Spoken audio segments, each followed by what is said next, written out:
Subscribe now and press the bell icon. Never miss an update. पिछले 1.5 हफ्ते से ये बिजली की न होने का सामना करना पड़ रहा है। तहसील कास्तीगढ़ के पंचायत उपरमंदहार के मलिकपुरा के लोगों ने महकमे बिजली के खिलाफ सख्त नाराजगी का किया इजहार। मकामी लोगों ने नुमाइंदे से बात करते हुए कहा कि अरसे 1 हफ्ते से हमारा ट्रांसफार्मर खराब पड़ा हुआ है, लेकिन अभी तक ठीक नहीं हुआ।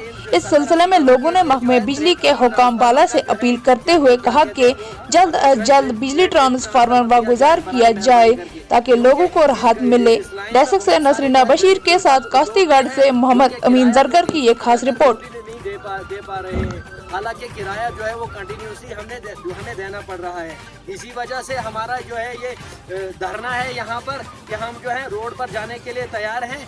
अब बराए मेहरबानी करके हम डिपार्टमेंट से रिक्वेस्ट करते हैं कि हमें जी ट्रेड केवी ट्रांसफर अपने जो है अपने दफ्तर से दिया जाए ताकि हम जो है हम उस पर जो है पूरा जो है 70-80 घर जो है उस पर गुजारा कर सकें।